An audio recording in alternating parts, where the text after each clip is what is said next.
बिजाथियाथ' इउपिपिएलआ फसंगोनानो आरो बिजेपि बा एनडिए दलाव क'क्राझारखौ इउपिपिएलनो होनायनि बाथ्रायानो दासिम सावरायजागासिनो दङ दासिम जिहेतु फाइनाल डिसिसन ओंखारैखाय आं बेखौ दा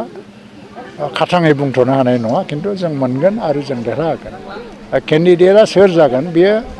इलेक्सन डिक्लेरेसननि उनावहायसो बेखौ फोसावनाय जायो बांसिन दला बिनि आगोल रावबो फोसावा जोंनाव केन्डिडेटखौ लानानै खुनु गन्दगल गैया गावजों गाव जायखौ होगोन बेखौनो देरहागोन दा बेखौनो आं दा सोंदों रायजोफोरनाव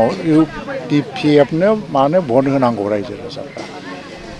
2025आव जेला काउन्सिल इलेक्सन जागोन बा गभर्नमेन्टनि परिबर्तननि बाथ्रा फैयो नङा होमबा गोसोबा रायजोफ्रा गभर्नमेन्टखौ सोलायनोबो हायो बे समाव पार्टि सोलायो मानसिफ्रा सोलायोबा आरो मोजां मावदोंबा सोलाया दिनै MP इलेक्सनाव BPFआ दिनै काउन्सिलावबो गभर्नमेन्ट गैया EMबो गैया बिसोरनि सासेबो स्टेट गभर्नमेन्टआव मिनिस्टारबो गैया बिसोर गभर्नमेन्टजोंबो गैया आरो दिल्लीयाव खुनु मन्थ्रि गैया रायजोफ्रा एसेबां साननो रोङानो मा खारनाव BPFनो भट होनो बेयो मोनसे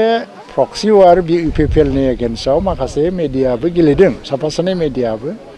आरो बे मेडियानि धोरोम बियो खारन मोनसे खोथा दङ जे मोनसे डिबेट आरो आर्गुमेन्टखौ इलेक्सननि आगोल आगोल लाबोनाया मेडिया गावनि धर्म मथे खालामो दा इउपिपिएलआ देरहानायनि चान्स दङखाय इउपिपिएलखौ टारगेट खालामनानै इउपिपिएलखौ दुर्बल खालामनो नाजानाय जादों नाथाय मेडियाबो मिथिगौ बयबो मिथिगौ आसामनि मानसिफ्रा BPFआ MP इलेक्सन देरहाया बिसोरनि भटआ 1.5 लाखआव थाबथागोन देरहायाबाबो इउपिपिएलखौ दुर्बल खालामनो हायोबा गेजेर गेजेर सोरखौबा देरहाहरनो हायो बिनि गेमफ्रा बाहाय जाबाय थादों आरो बेखौ बुजिलायनांगोन ओंखायनो BPFआ सार्भाइभेलनि वार खालामबाय थादों फैगौ 25आसो टारगेट हाग्रामाया गावबो मिथिगौ MP इलेक्सनखौ गावसोर देरहाया आरो देरहानो थाखाय गेलेयाबो मानसिफोरखौ बियो बुथुमदोंल'नो 25आव जाहाथे बे देरहानानै क्षमतायाव फैफिननो हायो दा ओंखायनो रायजो राजाफोरखौ आं खावलायदों सुस्थ' मेलेमजों साननानै बिबेकजों साननानै दा जिखिनि मोनसे परिबेस थांबाय 10 बोसोराव बोसोरनिया देरहालांनाय बेखौ दा बर'नि नामाव जायफ्रा राजनिति खालामनानै देरहालांदों बिसोरखौ फेजेननायनि मोनसे सनानि सुजुगा फैगासिनो दं जिहेतु जों इउपिपिएल गोजायैनो फ्राय 3.5 लाखनिफ्राय 4 लाख भट मोननो हागौ जों आरो बाहाय 2 लाख 2.5 लाख बिजेपिनि भट जग जादेरगोन 6 लाखसो बर' जों देरहालांगोन भटफोरखौ नस्थ' खालामनानै लाब गैया आरो बिनिखायनो आङो खावलायो बयखौबो इउपिपिएलनो सम हो 2.5 बोसोरल' खामानि मावदों 3 बोसोरल' हाग्रामाया 17 बोसोर मावदोंमोन आयेन मोनसेबो पास खालामनो हायाखै बिटिसिआव 27टा बिल खालामनानै मोनसेल' पास खालामदों बियो नाथाय बिनि बिलफ्रा बांसिनानो रिजेक्टबो जाबाय दा बिटिसिनिफ्राय फ्राय 7टा 8टासो बिल गोदानै हरफिनदों बिनि 3सोआ आयेन जानायनि लामायाव थांगासिनो दङ जोंनि गभर्नमेन्टआ खुब गोख्रै मावदों आरो अमित शाहया जानुवारि मासाव बाथौ गौतमनि जथुमाव फैगोन बेवहाय आरो बियो सेन्ट्रेलनि गभर्नमेन्टनि दारै गायसनजानो गोनां माखासे इनस्टिटिउटफोर आरो फसंथानफोर बेनि अन्थाइ खाम्फा गायसनलांगोन दा बेखौबो जों खालामगोन आरो गभर्नमेन्ट अफ इन्डिया पार्लियामेन्टआव माखासे एक्ट पास खालामनो गोनां दं बेबो गोख्रैनो मोनसे एकआव महर मोननो थांगासिनो दं खारन दा बिटिसिआव 40टानि जायगायाव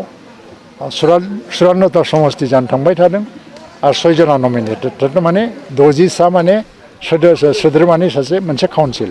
दा बेबो एक्ट अफ पार्लियामेन्ट नांगौ बेफोरखौबो पास खालामनो थांगासिनो दं खारन स्टेट गभर्नमेन्टनिफ्राय बे फाइलआ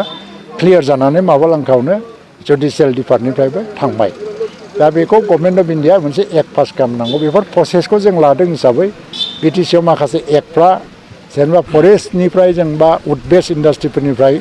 काउन्सिला माबाफोर रेभिनिउ मोननो हायो नामा प्रफेसनेल टेक्स बायदिसिना आरो सेन्ट्रेल सिलेक्सन बर्डनि साख्रि बाख्रि होनायनि बेलायाव आगोलाव आयेन गैयामोन जायखौ गोसो बेखौनो होदों आरो ओमफ्राय इन्टारभिउ खुंदों दा जों आयेनाव लाबोनो नागिरदों बेबो आयेननि महर मोनहां अबस्था बिनि उनावहाय CSBआ रिक्रुइटमेन्टनि माखासे बा इन्टारभिउ खुंनाय रिक्रुइटमेन्ट हाबाफारिखौ लानो हागोन दा बेफोर खामानिखौ जों जोबोद आवगायनो हादों दा सिमा बारायनाया जागासिनो दङ थ' एकर्डनि इमप्लिमेन्टेसनाव जेरै NDFBनि रिहेबिलिटेसनाबो हयतोबा बाजेट अनुजायै पर्यायक्रमाव फैदों नेक्स्ट बाजेटआव आरो फैबावनो हासिगौ आरो एक्स ग्रेसिया ग्रेन्ड माने माबाफोरनि मा होनो मुंख्लं न'खरफोरनो थ' बेफोरबो गासैबो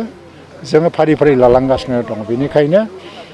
दिनै आं रायज्लायनानै मोजां मोनबाय सराइबिलाव मानसिफोर